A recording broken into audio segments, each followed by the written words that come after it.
Hello again, everyone. Welcome to part two of May. We're recording this just at the wake of yesterday's eclipse. We hope you guys are doing okay. Catharsis is just, it's so real, I can't even. How are you feeling, Karina? I'm feeling good, energized. I feel like I managed to pick up on the upward of the wave so that I'm able to kind of surf through it, which I am grateful for after all the times that the wave has come and I've been like, so super grateful for that and excited to bring this energy to this call and just see what comes. Amazing, amazing. Okay, so we'll get right to it. We'll jump right to it. Just to share a little bit about yesterday's eclipse and what the energies are for the next 2 weeks. We have the waning moon for the next 2 weeks, and we're closing the eclipse portal. So, eclipse portals open for 35 days. It starts at the first eclipse. So eclipses usually come in pairs. Sometimes they come in threes or they come in fours, but for this year's eclipse, we just have pairs. So they start on the first eclipse, which like we had a solar eclipse in Taurus, and then it ends on the 35th day. So we have 2 more weeks, give and take 20 more days for this whole cycle to close.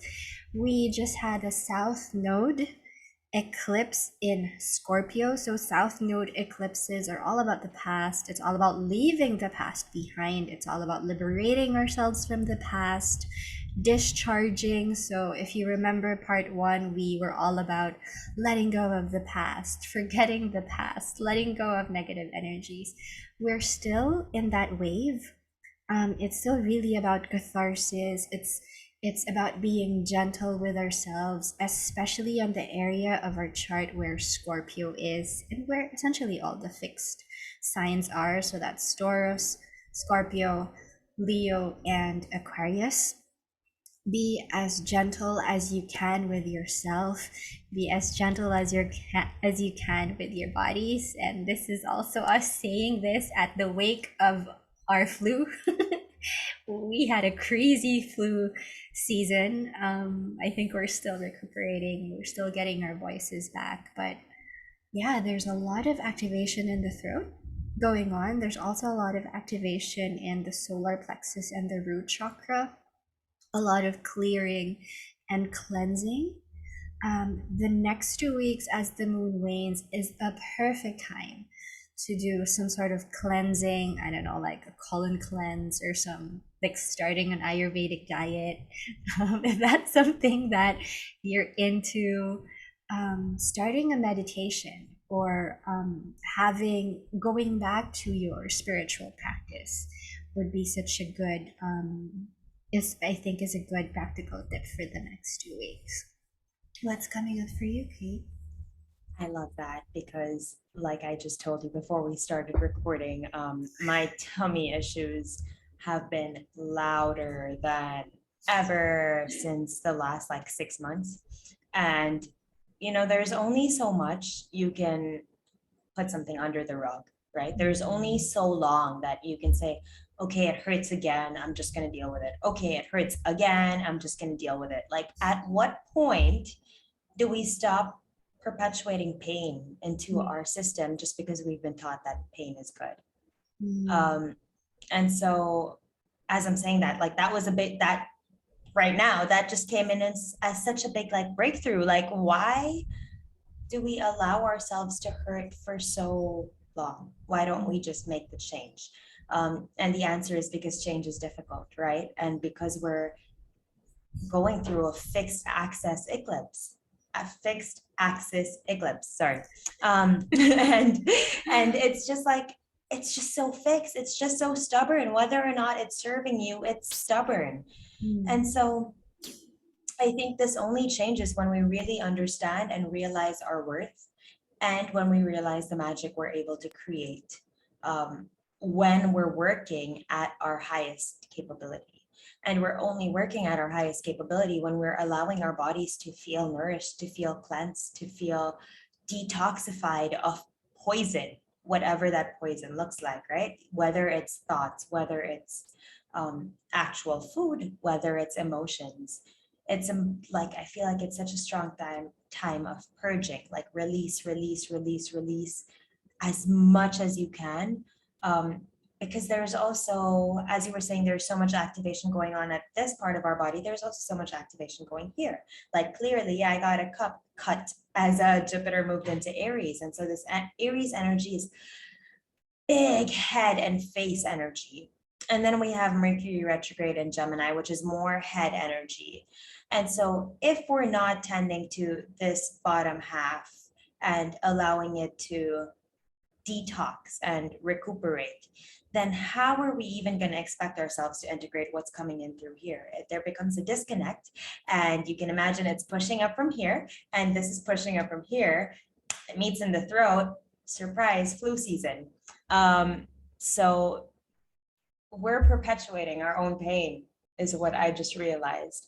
And my question is, how long are we going to keep doing this? Because there are so many opportunities that the astrology is giving to us, and of course we'll be talking about that more in a minute, but there is so much that we can be taking advantage of. So can you allow yourself to own your worth, because it really just begins with that. Know how much you're worth, and know that you deserve to feel good. Know that you deserve to feel happy. You deserve to feel joy, Leo. You deserve to feel joy instead of perpetuating the pain because and only because everyone around you is suffering. If everyone around you is, it's kind of like that same old thing that our parents would ask, oh, your best friend's going to jump off the river, are you going to jump off the river too? So it's kind of like, okay, if we're feeling these heavy dense energies from the outside, do we have to allow ourselves to feel it too? No. We can work on ourselves so that instead of feeling so compressed and like everything from the outside is being pushed into us, we're now radiating the light and radiating the detoxifying energy, which we need so much, don't we?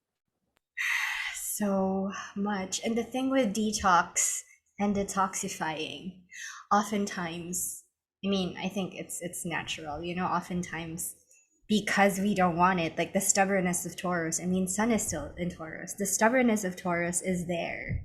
So it's impressed upon us and then it's forced upon us. And then all of a sudden we can't really do anything because everything is just being eclipsed out of our lives. I mean, in varying degrees, something is being eclipsed out. May that be health, may that be a relationship, some material thing, but it all really boils down to realizing and understanding how we can align with our happiness, how we can align with our worth, everything that you said, which leads us to the exact conjunction, bless you, that we are building to. Bless you. This is exact that we are leading to tomorrow, which is Mars conjunct Neptune. So we are being blessed. We are being blessed by the cosmos after this catharsis from the eclipse. And it's a super aspect. And super aspects are not just conjunctions in the chart, but it's also when two planets or two bodies have the same declination. Um, Declination is just the position that they have from our viewpoint here on Earth. So they may be conjunct in the chart, but they're we don't see it like they're in line. But when they have the same declination, then it will look like they're right beside each other. So Mars and Neptune are gonna look like they're really beside each other. At one point, they may look like, at least for some parts of the world, they may look like just one star. So it's a super aspect, like it's a double, it's another aspect on steroids, like what we had with the supermoon. And that with the moon coming into perigee, so that's her closest to us at here on Earth during her orbit. This is magic. Like what I'm really seeing here is blessings and magic because Pisces, although I guess we'll start with the shadow side. The shadow side of this, it can be really dissociating, feeling transcendental, like, oh my God, kumbaya, I'm one with source. I'm channeling, I'm like, I'm not here, I've ascended, that sort of thing. It can also feel like um, being addicted to Netflix or like any sort of addiction, just not being here, not being present in our bodies. The good side is it's literally magic. Like how you align yourself with your thoughts and your desires, because Mars is all about desires, and Neptune is all about, leading ourselves into that cosmic primordial womb that really leads us um, to paradise, to perfection, to oneness. So yeah, and that's what we're leading towards. So this can feel like a break, or this can feel like an escape. So it's up to you if you want to use this as a reprieve to dream into your desires and align with that, so you can be more in charge of your happiness and make sure that your dreams exist in the now, or you can use it to escape the now and again perpetuate the pain, because it's still a Scorpio south node, and Scorpio is all about the dark and the murky. Yeah, I'm seeing you shuffling cards. Yes, which actually, my practical tip for this day would be pull some tarot cards, pull some oracle cards, like allow divination, that's the word, right? Allow divination to guide you, like allow yourself to open up to the spiritual realms, however that looks to you. Because I feel like if we force ourselves to be here, um, we're gonna want to escape. So why not offer yourself a higher side integration instead of having to stay here and escape, if that makes sense. So in honor of that, I pulled us some tarot cards, and of course, the first card that fell out was the Queen of Cups, and that's really this Mars conjunct Jupiter, sorry, Mars conjunct Neptune in Pisces. It's realizing that our emotions have so much power, but sometimes we give them a little too much power, and instead of integrating them, we allow them to hold something over us. Um, and then we kind of feel like we need to escape them. Obviously, this is not how the book describes this card, but this is what's coming to me right now. It's like a lot of times we're just submerged in so much water, and the water is the emotions. And it's either we can integrate the water to be able to have better ideas of how to create a more magical life, or we can be um, worried that the water that's currently floating is going to fall on us and splash us and kind of wake us up. Um, how does that feel? Does that feel like anything? No, totally. I'm feeling like I was just seeing the cards, and that totally really feels like how how this energy connects with me right now. The words that are coming in my mind is being on this earth but not of it, like Yep. remembering how we are both human, but we are also magical beings, be that divine, celestial, whatever your adjective pronoun is, whatever you associate yourself with. But ensuring also that your head is above water, because we've Yeah. just had so much water, we've had so much depth, and like the energy of this eclipse, again, eclipses energies can go up to 6 months, and it's gonna find itself um we're closing a lot of karmic patterns from 2004, 2012, 36 years ago. I mean, we were just talking about how 36 years ago, a dictator was overruled, a school won, and then now 36 years later, we have the same themes coming up, and it's just it's cyclical. It's the cycle, and we can't make this thing up. Nope. um, so yeah, I think that's such a beautiful card. What else can be like I love that practical tip. Definitely it's a perfect week. It's a perfect week. Oh words. Mercury is in retrograde as we record this, you guys. So we're gonna have a lot of these. We're just letting you know as we're early on, but please excuse us. I would also like to let everyone know that my Chiron is in Gemini, so my gosh. Okay, grounding here. There are more Um, cards though. More cards fell. okay, go ahead with your cards. Okay, so as you were talking, it's also like how can you surrender, right? She's in the earth, but not of the earth, right? And so she understands that whatever happens in the earth to some degree is in her control, but to some degree she just kind of has to let it go. It's 244. So and then the second card is the Chariot. This one corresponds to Cancer, of course, another water sign.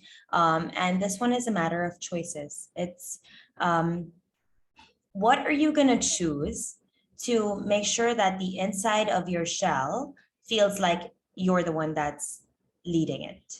Because in times like these, when there's so much going on outside, it's so easy to be washed away or to be a product of someone else's decisions. But how can you come back on the chart, take the control back? It is your body, it is your life, it is your choice. There will always be good and bad, but as we said in the last call, in the last recording, it's not only good and bad, it's like 1,000 different things that it could be to actually a billion different things that it could be to a billion different people, because every single human that exists has their own perspective. And so how can you not be so quick to judge and so quick to jump on a wagon and so quick to jump off a wagon? How can you allow more time and space where you're just absorbing and seeing what's happening and then seeing, okay, how do I want to lead from here? What do I want to do with what I'm getting? And instead of being like, okay, now go, be like, okay, Mercury is still retrograding, so I will sit and think about what's coming up so that when Mercury moves direct, I can make better decisions that are more in line with what I want to do. Unless you have Mercury retrograde in your natal chart, then you may be getting insights like never before, because I mean, the moon right now, as we're recording this, is in Sagittarius. And the oppositions always bring out like a different side of the sign. So yeah, actually, this will lead pretty well into the 20th. But before that, we have to talk about the 19th. Did you want to say more about the 18th? Um, just a few, like a bit more, probably two more points, and this is an energy that's gonna go. This is like an activating energy for the rest of the month, actually for the whole year. And I really like the Chariot card because when I saw the two horses, the light and the shadow, what got to me here again is Saturn squaring the nodes. And we talked about this in our circle. We talked about this in great detail last month. And right now it's in perfection. So Saturn squaring the nodes, it's just it's about us having the choice and having the responsibility to either choose if we still want to align ourselves with the past, which is the South Node, or do we align ourselves to the future? But it's a choice point and it's straddling two opposites. It's like holding the tension of the opposites. It's not exactly choosing a path yet because it's in the middle. It sees the past, it sees the future possibilities. It's not really knowing where to go yet, but it knows that it can't stay in the past and but it's not there yet. So holding being in that space of no longer but not yet, but also in the space of allowing and surrendering to the truth that at every moment, in every breath, the present moment holds the key to infinity. And we can keep analyzing, I mean, Mercury and Gemini, we can keep analyzing, especially as Sun as is at 27 degrees. That's of Gemini opposite the galactic center. That's 27 degrees of Sagittarius. It can feel like a black hole. It can feel like everything it like like energy. The energy of the black hole is just it attracts everything to it, and then it's just nothing. It's just a big blank vortex of energy that sips all the energy out of you, but it also gives you so much blessings, and it can be confusing. Gemini and Sagittarius energy can be so confusing because there's so many possibilities at one time. Plus Saturn squaring the nodes. This is the energy that we're getting for the whole year. Saturn squaring the nodes the whole year. As Jupiter stations direct in June, Saturn stations retrograde. And then it's gonna go back to this point again of Saturn squaring the nodes. So we have probably most part of 2022 to keep straddling the past. We know where we've been, we know where we want to go, but we don't know how we're going to get there. And the key is the present moment, and the key is you and your magic. Which leads us to the 19th with Sun trining Pluto retrograde. So Sun is in Taurus, Pluto retrograde is in Capricorn. We still have a lot of yin earth energy here. You want to start? I can? Sure. So what I'm getting, looking at a chart, is still a lot of, it can feel like a lot of outward activity because there's like a congregation of the chart in one, like a congregation of the planets in one area of the chart. So there's this still feeling of intensity in a particular area of your life, but this is Earth. This is like both feminine receptive signs, Taurus and Capricorn. So talking about going back to your bodies here. I'm really seeing yoga. I'm seeing having a massage, giving yourself a spa day, or like a manicure parlor day. You can do that wherever you are. I mean, we're not on lockdown anymore, so definitely you can treat yourself to some lavish, earthly, luxurious treatment. If you can afford it, it's a weekday, but you know what? If you can give yourself a moment to receive, we are really needing this earth energy after all the water that we're treading and we're swimming in. Yep, I like that. I love the idea of a massage or a spa date or just taking care of ourselves because if there is so much purging going on, it's the only way we can keep ourselves like um, feeling luxurious, I guess. That's Taurus, right? Taurus is ruled by Venus, so it's a very luxurious sign. Now, if we're just forcing ourselves to do all this work, then I can imagine us just wanting to rest and rest and rest and rest and only rest. But if we're complementing it with like some self-care, some self-love, a massage, a manicure, then it's like, okay, I'm treating myself for all the work I'm doing, so I don't mind doing more work. I also think it's a great day to journal because earth signs are good with journaling. And I feel like it's a good day to journal who you would be if you didn't have all the beliefs that you have, that you should be. Like, time to erase all the shoulds. So, who are you? Yeah, who are you without all the structural beliefs that have been thrown on you or that have been like built into you every single day? So basically, you're writing I am and a whole journal entry about who you are without limitations.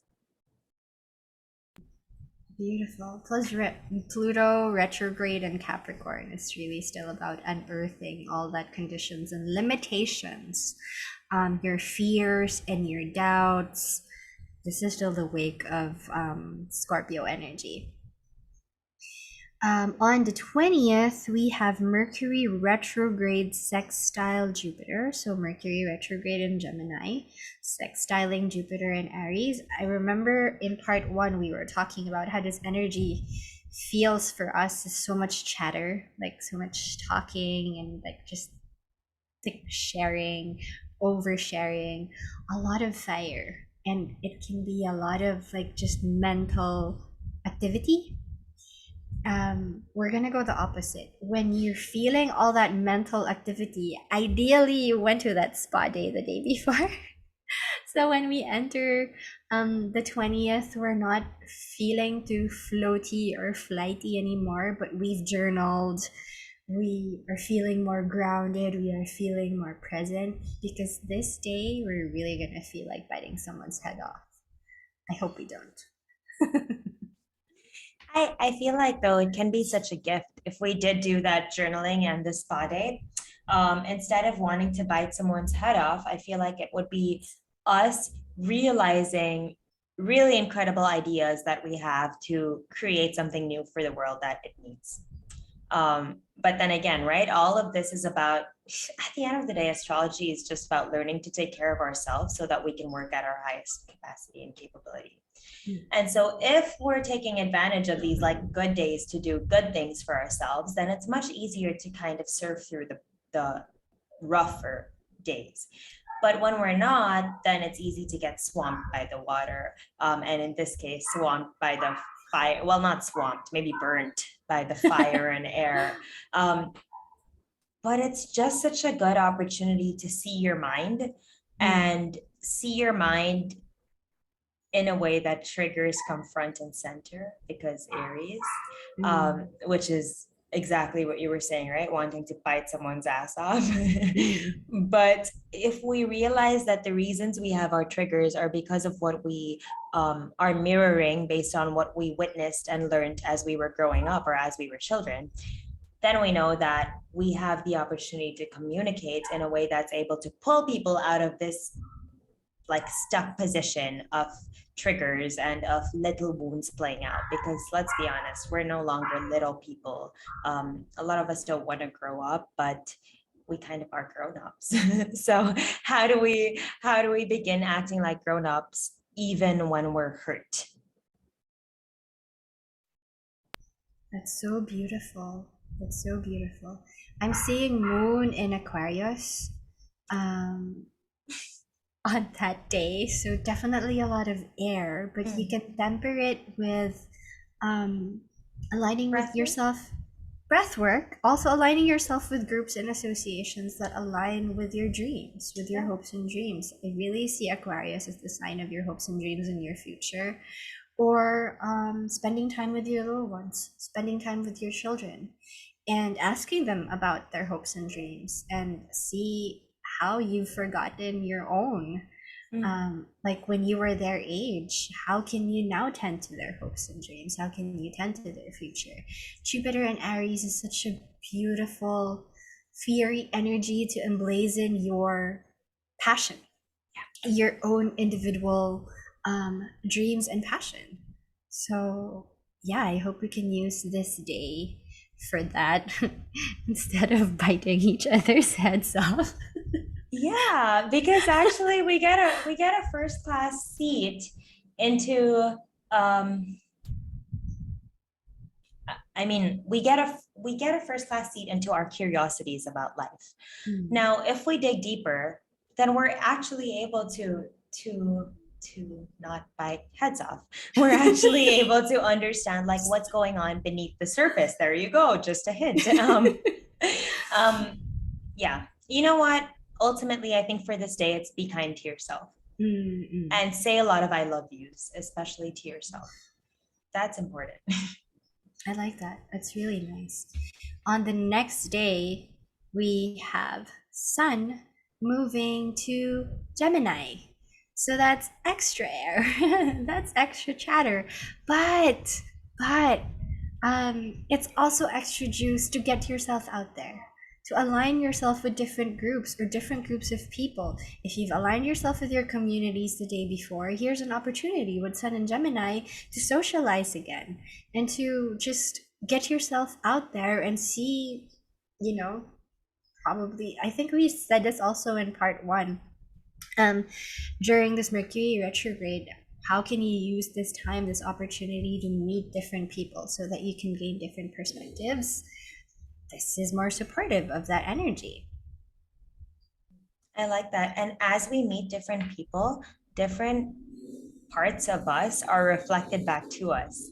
And I feel like that's why the triggers come up, right? Because people are reflecting parts of us that we've allowed ourselves to not look at for so long because we've been allowed to be confined in our own houses. But now that we're going out, we're meeting people and we're noticing that we're so much more like other people than we think we are.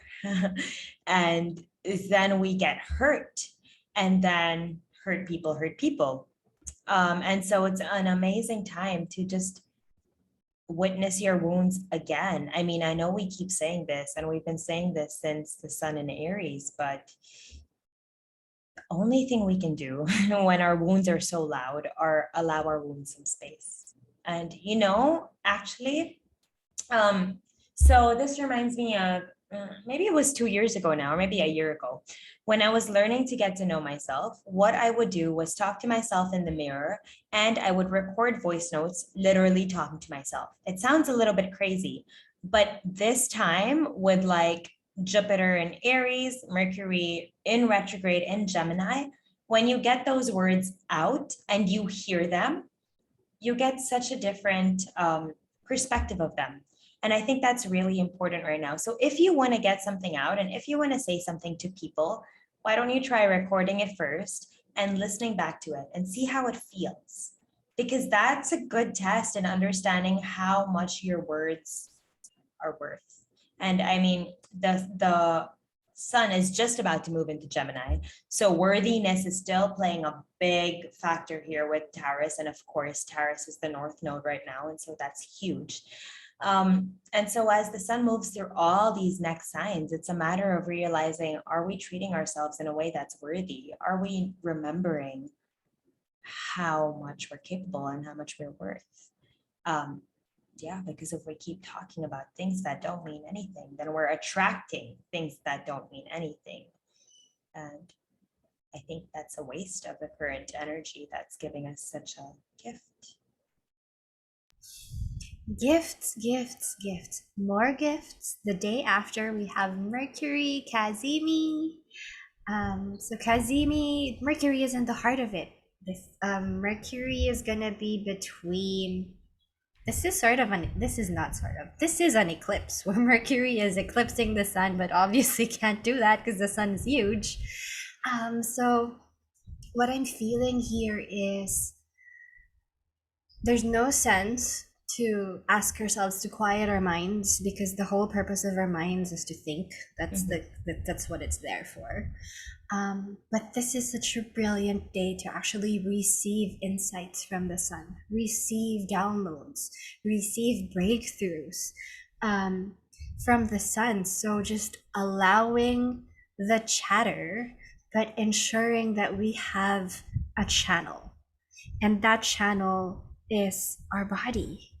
So I feel like this day is calling us to be in nature. If you can keep your feet, your bare feet on the ground as we receive sunlight through our crown, we can transmute the energy through our bodies and then anchor it back to the earth. I feel it would be such a beautiful, beautiful day to receive anything. But if we can, as that day starts, ask, what do we want to receive? Is there any insight that we want to glean? Is there any confusing answer? Anything, like any question that you hold in your body that you're actually seeking answers for? This might be such a brilliant day for you to get that aha moment. And to add to that, make sure you have a notebook or your phone to record your voice or to write it down, because if you're asking to receive, you are going to receive. Now make sure that when you ask to receive, you're not expecting for it to be like some spectacle out of nowhere. When you ask to receive, you have to be open to receive and kind of be noticing even the little things, even the bird that's perched on the tree singing, even a worm that may have ended up crawling on your toes. Like when you're saying that you're open to receive, you need to be open to receive all these little things. And so it's a good day to do that. Um, which leads us to the next day, where Mercury will retrograde out of Gemini and back into Taurus. And then Mercury moves direct again on June 2, the 2nd of June. So we have until the end of the month to work with our values again and our boundaries again, because now the sun is already in Gemini. So we would have gotten a little glimpse of who we're giving access to our energy. Now, when Mercury moves retrograde in Taurus, how can we revisit, if you were at our new moon circle where we wrote about our boundaries and our values, how can you revisit those boundaries that you wrote about and know if you're still honoring them? Because when the energies outside are so huge, like remember what happened from Pisces season to Aries season? We were so like, la la la la la, and then everything opened through Aries season, and then everyone was out, and we were doing so many things, and then everyone burnt out. Now everyone's sick, um, and so how can we come back to our boundaries to make sure that we're living a sustainable life and not having to come back again and again, being like, okay, I need to make these changes. Okay, I need to make these changes again and again and again, right? Because again, we're going to be stuck in that Taurus pattern. But if we make these decisions and then we're accountable for the decisions that we're making, then that has the power to change our lives. Again, as always, it's not as easy as the way we make it sound. It's work, but these are the gifts. And then on the same day, we have Sun sextile Jupiter, with the Sun in Gemini and Jupiter in Aries. And we have Mars in Pisces sextile Pluto retrograde at, is it around the last degree of Capricorn? Yep. So that's interesting. How do you feel about these other aspects? So sextiles, we talked about this in our conjunctions, our aspects video. But with sextiles, these are gifts that we have to be consciously thinking of and take action towards. Unlike a trine where, you know, it's a harmonious aspect, whether we think about it or not, whether it's in our conscious awareness or not, it's a gift. With sextiles, we have to think about it and then act towards it. So with Sun, where are we? Sun sextiling Jupiter. Oh my gosh, this is such an abundant gift to use our minds towards that fiery passion, to emblazon our desires. I am liking emblazon so much. I cannot count how many times I have used emblazon the past days. But this is really what I'm feeling with Jupiter and Jupiter and Aries. Aries, exactly. And this Mars action now sextiling Pluto. We have an opportunity to use our desires towards the change that we need, and separating ourselves from the structures that really fix us to where we are. And with Sun sextiling Jupiter, we have that, our ego, our drive, our awareness, our vitality, but we have to be conscious of it. How conscious are we of our own power? How conscious are we of our fire? I mean, with so much air and so much water, this is an opportunity to use our fire, our solar plexus energy. I feel like breath work is also amazing during this day. Any yoga nidra or some kundalini or shamanic breath work, just to keep the fire in our bellies going and growing. Yeah, that's what I'm feeling seeing the chart. Any practical tip? Yeah, actually, the complete opposite of yours. Because obviously there's a polarity in the world, right? There are half the people that will definitely, definitely need a yoga nidra and like breathwork practice. But if you're in your fire and if you're like feeling lit up and want a little more lighting up, move your body, like dance, put a happy song on and just like jam out, because Gemini and Aries, like Gemini, yeah, Gemini and Aries. It's just like such a fun energy. Like Mm. it's fun until it's too much. But until it's too much, it's fun. So how can you take advantage of the fun? And then um, with Mars sextile Pluto, I feel like it's um, befriending transformation, Mm. because transformation is what has gotten us to the evolved version of us that we are today, that allows us to actually take action on our desires. And so I don't know, maybe it's write a letter to your metamorphosis. How Mm. can you, or how, yeah, write a letter to your metamorphosis, and write, maybe even write down your process. Like, what is your process when you feel like you're breaking? What is your process when you feel like there is a wound inside? How do you find the light from that wound?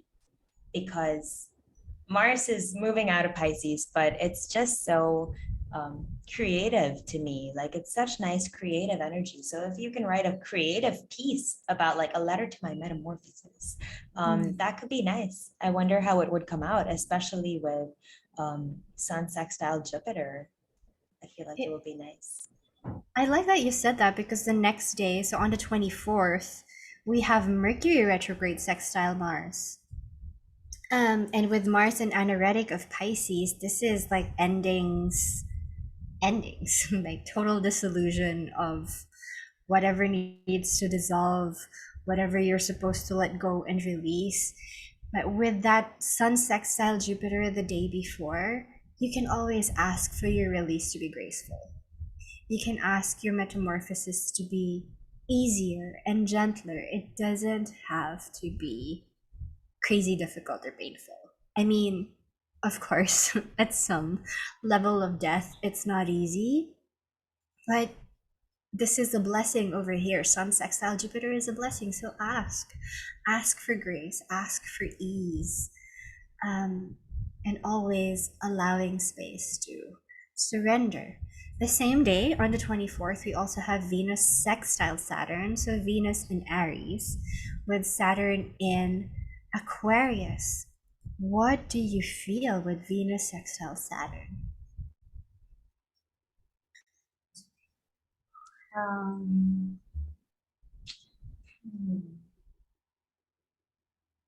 I actually like it. I feel like it's an ability to add some quirky structure to our pleasure. Um, the reason I say this is I feel like Venus and Aries allows us to claim our pleasure and our sexuality in a very different way.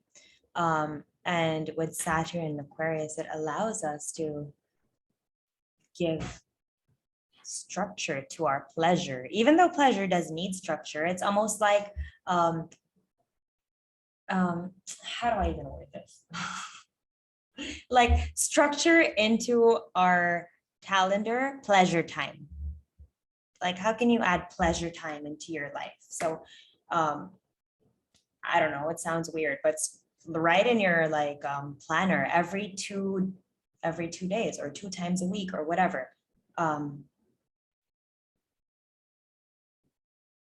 see, this Mercury retrograde is making me lose all my words, but basically schedule in self-love time or self-pleasure time, whatever that looks like for you. If it's a back rub for yourself, if it's a foot rub for yourself.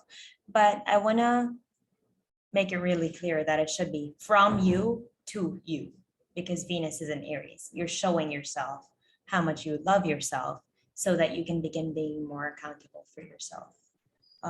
That's kind of what I feel. Does that make sense? Sorry, my words got all jumbled up. No, no, no, no. Totally makes sense. Um, I love that. We should always structure in pleasure and desire and harmony. I was just talking about asking the universe for grace and ease, and this is Venus right here. Venus in Aries, this is your sacred heart's fire. And sextiling Saturn, this is using Saturn's mastery, using Saturn's responsibility, somberness, seriousness to bring some sort of again, ease, into harmony, into balance, into that sacred fire that you hold. And it's still Aries. And again, I mentioned in part one that Aries is such an individuated sign. So, whatever your heart energy is, whatever that frequency that your heart is emitting, that's uniquely yours. Aries and Aquarius, these are freedom, unique, individuated signs. But I'm also feeling here that, um, and I think this is like the whole energy that we were talking about.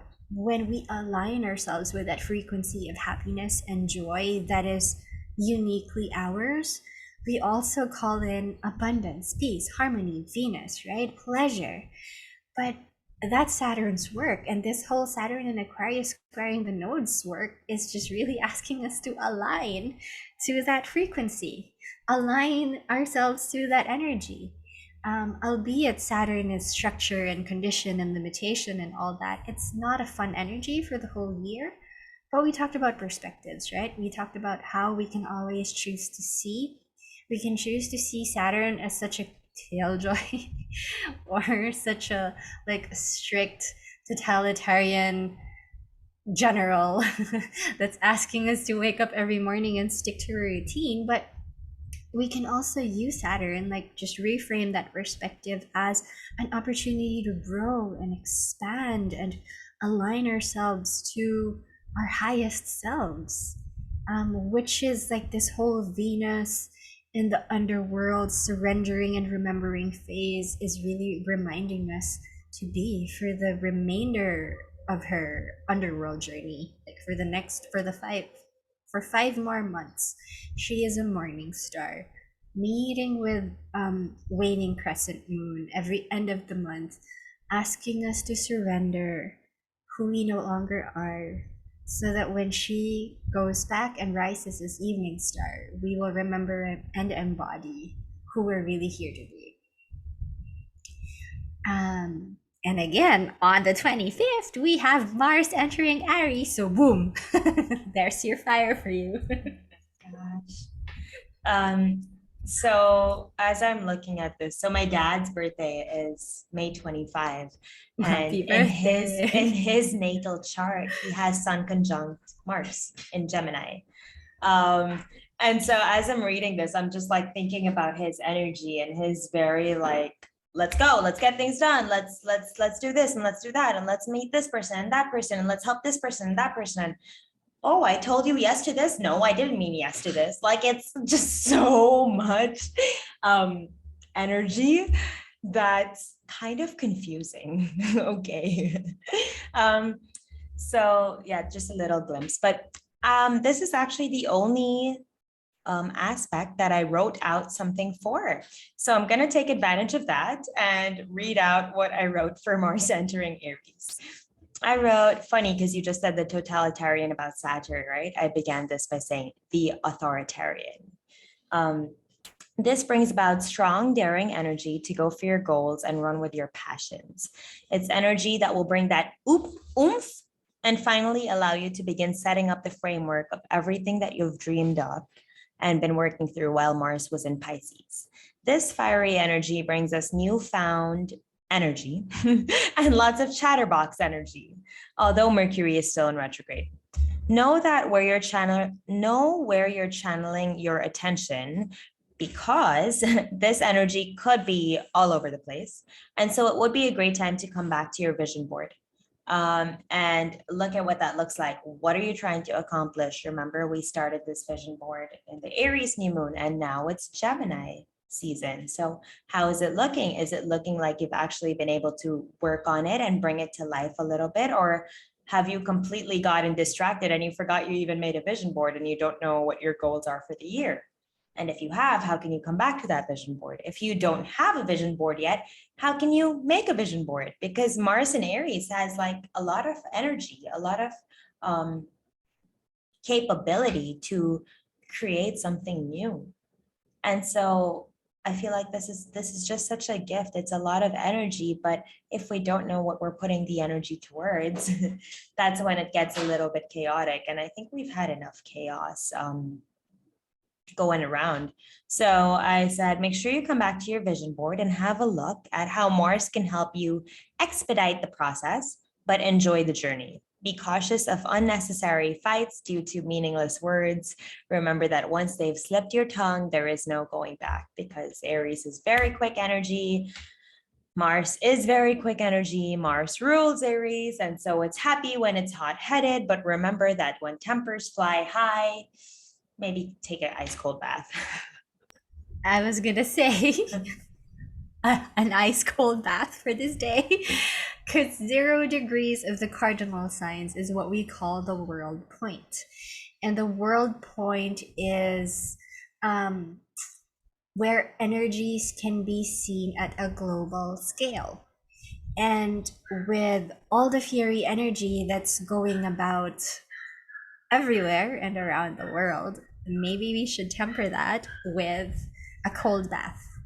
I think what's his name, Wim Hof, is getting more and more popular in the West. There's still not a lot of people who's practicing it here in Asia, but here's a practice that you can try to do when we're shifting energies, where we're shifting from Mars being in Pisces, that's all about water, being a sacred spiritual warrior. And all of a sudden, Mars moves to his own sign where he's about to meet Jupiter. So that's like excess fire.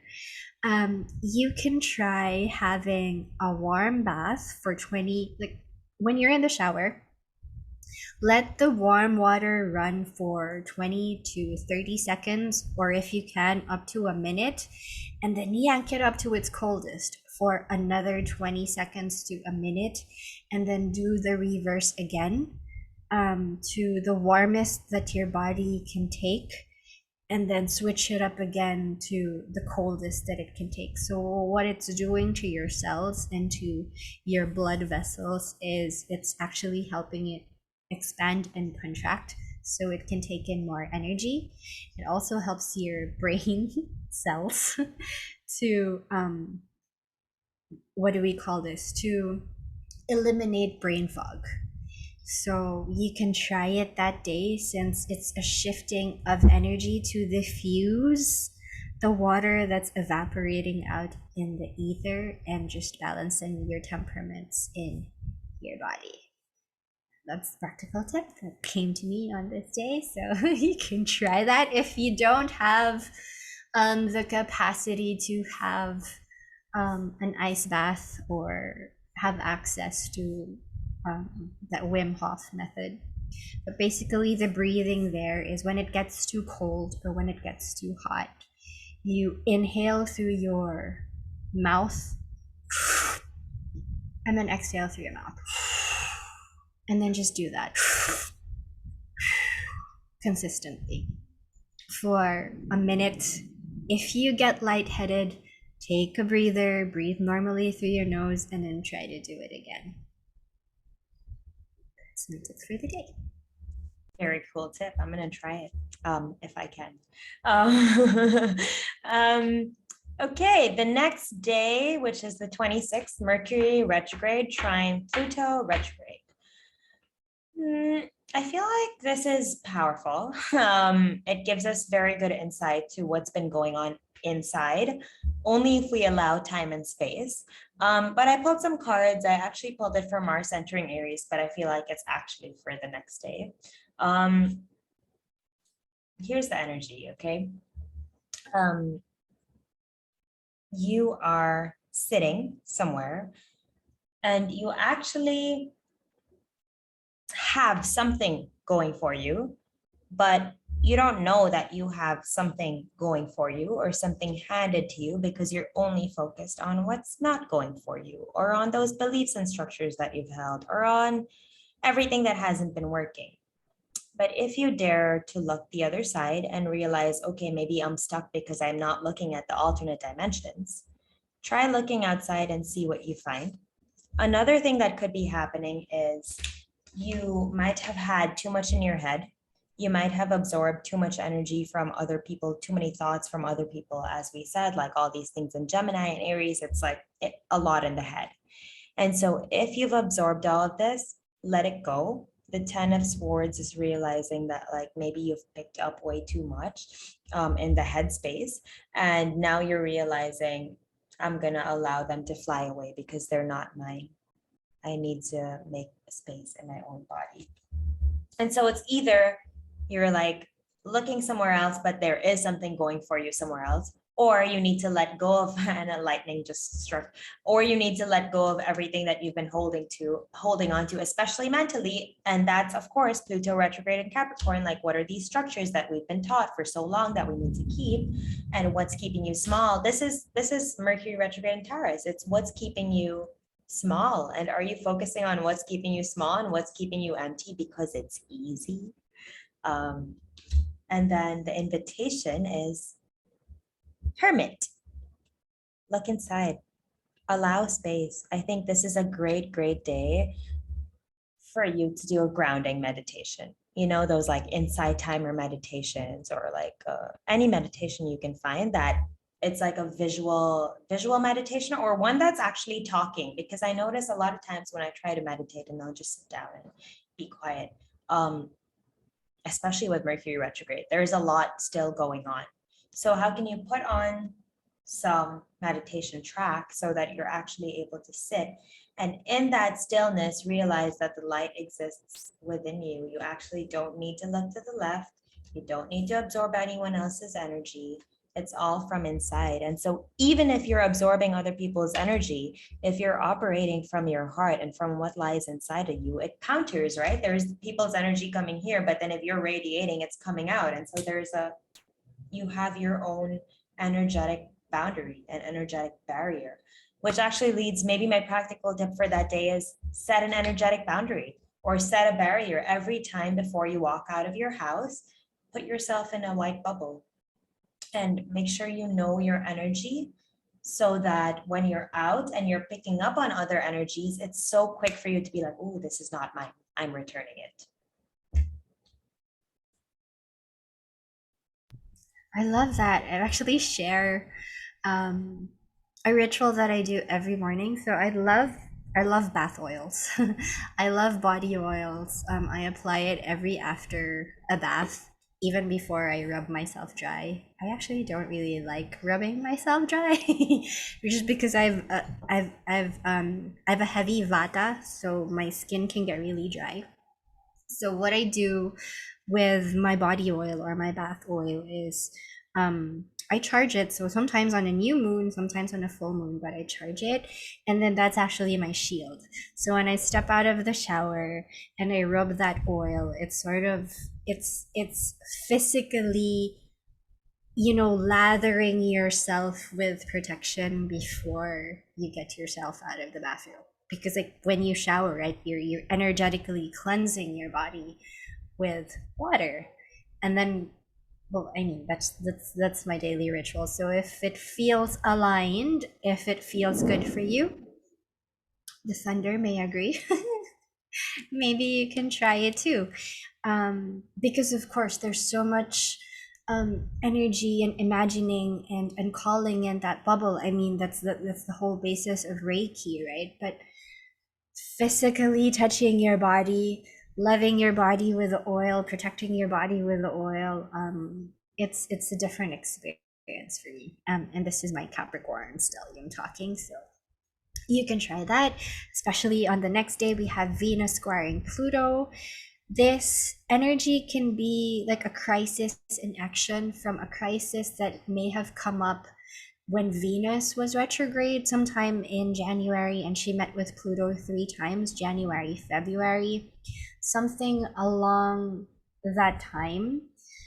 Um, some similar theme can come up for you again, in terms of confrontation, in terms of frustration, in terms of a crisis. This is an opening square, so it can appear more clear what that problem is. And since Pluto is in retrograde, this is your chance and your opportunity to get yourself out of that stuck place.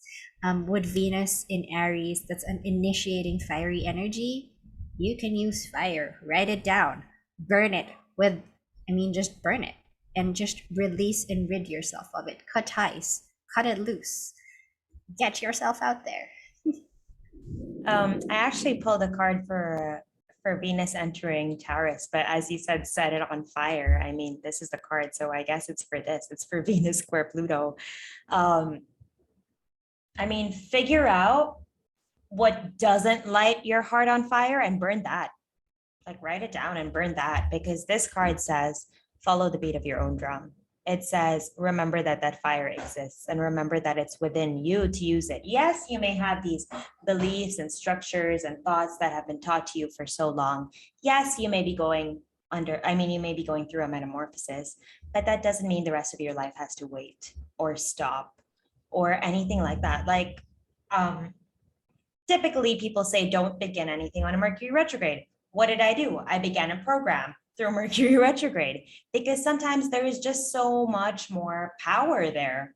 And so instead of looking at this day with Venus square Pluto as a challenge that you're stuck in and you just can't get out, look at it as I might be stuck in a challenge, but it's because I'm choosing to be stuck. I have so much power to get out and I have the fire within me.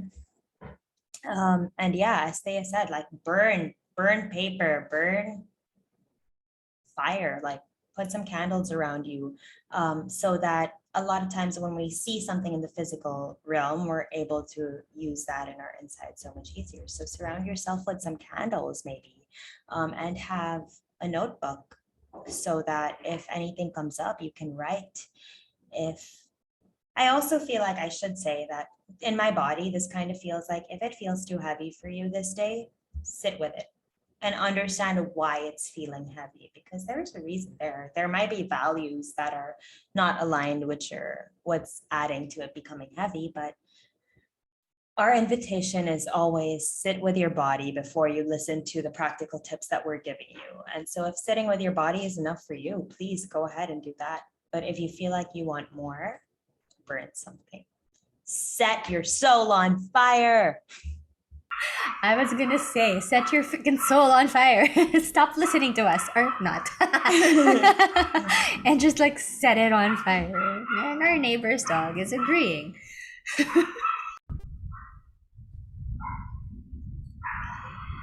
That leaves us with, oh no, me too, still have two more aspects. Venus entering Taurus on the 28th. What a sensual day. Miss Taurus, any practical tip for us on this day? Um, my practical tip is engage all of your senses. Have a date with yourself. Set up a date with yourself where you light up a candle, put on your favorite album, treat yourself to some chocolate if you're not allowed to eat chocolate. Have some whatever fills your soul. Have some cacao. Incorporate plant medicine. Incorporate oils. So that's your body. Sing. So you're putting on a really good album. So make sure you're singing your heart out. And if you can, make sure it's either near plants, in the grass, maybe even in water, just to ease your soul. But yeah, I think my tip for that day is just set a date with your soul, set a date with yourself where you're making sure all of your senses are so happy. Candles, incense, good music, uh, pretty smells. Yeah, I love that. For me, my practical tip is actually get your freaking hands dirty. Get your hands into soil. Venus in Taurus, the North Node in Taurus, Uranus in Taurus. There's something with the smell of the earth and the smell of soil and the feeling of soil, aside from, of course, science catching up to how, dopamine can be released when you actually touch the soil and when you plant, how it boosts our immunity, but especially on this day when you touch ground and soil and you remember that you are actually ground and soil. In part one, we were talking about how we can be better humans and protectors and treat Pachamama better. Venus in Taurus is Pachamama. We are Pachamama. We are the mother. And Uranus and this whole thunder thingy in my background is just, it's so Uranus and Taurus feeling. Um, I think we really need that grounding this day, especially the day after we have Mars conjunct Jupiter. And in traditional astrology, this is actually an auspicious day to go to war. We don't want that. We want love. This is fiery energy. This is excessive fire. We don't want that. How can we go back here? How can we go back to our hearts? How can we not feed our fears? Because the dark side of Pluto, it's plutocracy, right? Secrets, fears, doubts, power. How can we empower our heart song? How can we empower our senses to just actually be more human, be more loving, better earthlings, kinder earthlings, is a reminder that I want to give for the 29th. Um, yeah, I agree with that. And I feel like actually this is such a great day to redefine your purpose. Um, what are you here for? What are you doing here? What do you want to do on Earth? Like when we look at Mars, Mars is a circle with an arrow. What's the arrow pointing to for you? Because again, like we said with Aries and Gemini energy, it's so loud and there's so much potential, but unless you know where you're directing it, it's all over the place. And so, yes, it may be a powerful day to go to war, but maybe it's also a powerful day to step into your purpose and become a warrior for the rainbow light warrior time. As I look up, it's raining and I just got really confused, but I don't know. I don't know what to tell you. But it's a really great time, I think, to reconvene with our purpose and have a conversation with ourselves about what are we really here for? What are we doing here? Because if we don't know what we're doing here, then we're waking up every day like a machine. And when we're waking up like a machine, I mean, Venus entering Taurus, we can get bored because where's the pleasure? Where's the luxury? Where's the fun? Where's the earth? Where's the humanity? It's not all authoritarian. It's not all about who's leading the country or who's leading our homes or who's leading our hearts. It's about how can we take that power into our own hands and lead ourselves, because that's Mars conjunct Jupiter and Aries. You are the leader. Reconnect with your desires and then create a plan from there. It's in your hands. It's in our hands. So beautiful. So beautiful. It's in our hands. It's in our choice. It's in our bodies. Again, Saturn squaring the nodes. We are the key. We are responsible. It's us. It's not anything else that's out there, although they are mirrors and projections of what we should be reminded of. Yep. Again, should is also subjective or relative. On the last day, we have a black moon in Gemini, and I call this black moon, but I guess this is different depending on where you are in the world. But here in Asia and the Philippines, this is the second moon that we're having in the same month, and that's actually called a black moon. In the West, they had it in April. They had their black moon on the last week of April, where they had a second new moon for the same calendar month. For us, it's this new moon, and it's in Gemini. It's almost in its apogee. So apogee is it's the moon is furthest from Earth in her orbit. What that basically means is join our new moon circle in Gemini. No, I'm kidding. Actually, I'm not. Yeah, join our new moon circle, because I think that's way too much to put into words right now. By this point, you've definitely understood the good about Gemini. You've gotten the lowdown. You understand Gemini's vibes. And I don't think we want to say much right now because we want to see the way the rest of the month unfolds before we share in the Gemini New Moon Circle. But we can tie it together with some tarot cards. Yeah. So what fell out for the Gemini New Moon is the Knight of Cups, which is like a hopeless romantic, but then it's like, be aware when you're feeding too much. Um, okay, look at his shoes. There are wings on his shoes. So he's a romantic and he's there and he's charming, but he can fly whenever he wants to. Look at the horse. The horse already has one foot up. So the horse is ready to get started and get moving if he decides that he wants to go away. So I don't know. This kind of feels like, how can you romanticize your life, but also how can you not overly romanticize it that when things are not a certain way, you want to fly. And then there is also this Two of Swords that's very, very Gemini energy. This is two birds. This is, different sides. And it's just pulling at your head, pulling at your head, pulling at your head some more until you're finally like, shut up. What do you want? And the only place you can find what you want is in your heart, because now this is the second time that this fell out, the Hermit. And so when it's too loud outside, how can you come back inside? When life is overly romanticized, how can you remember that there is a reason that romance exists? And it's not for entire life to be a romance. It's so that when we go through all this darkness and all this depth and all this pain, there is a gift. There is a little bouquet of roses waiting for you, saying, okay, you did all these work, now you deserve this bouquet of roses. Now you sit there, enjoy this picnic, but don't think that this is the rest of your life. This is a little while, and then you go back to this. And when you're here, the only thing to do, since you're blindfolded, is look in here. How can you come back to yourself when it's so loud outside? How can you come back home and realize that everything you need lives within you? And the beauty is that when you have community, or when you create community, so that you can share the light that's within you with this community. And I think I was feeling into it, and I feel like that's such a good thing to do for our new moon circle. Just allow the community to speak more, because that's Gemini, you guys. You guys are what give us light. And so we'll see how it goes. But come join us. I'm excited to see what happens for this one.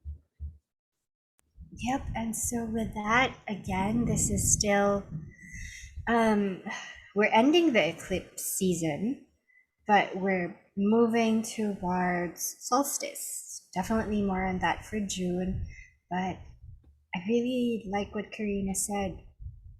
This whole Scorpio energy can feel like we're wearing blindfolds. And this whole Scorpio squaring the nodes can also feel that feeling of being stuck in front of a crossroads. It's actually not even a crossroads, like a fork in the road. And if we're going to keep analyzing, like just thinking, applying logic to this whole energy, then logic can only take us so far. Analyzing situations can only take us so far. Taurus energy asks us to slow down, titrate, make time for integration, make time for that hermit, because answers actually lie inside of us. But sometimes we just really need our eyes to be blindfolded. So we don't have a choice anymore, but just look in, because it's too dark out and obviously we can't see, right? Right Yeah. now, it's literally dark out. It's so cloudy. Yeah, thunder is just rumbling, but yeah, how can we remember that we are that thunder? We are the storm. We are the magicians, the alchemists. Um, we are the lead too, that can become diamond or whatever mineral that we choose to become. Should we just choose to apply ourselves? But I hope we won't wait for the universe to blindfold us before we allow ourselves to take time to not be in our minds, but be in our hearts, drop in to this part of our bodies. And so with that, thank you for joining us for this month's wild ride. We hope to see you in our new moon circle for the new moon in Gemini and more in June. Until then, stay inside, be kind, Much love. Thank you. Bye.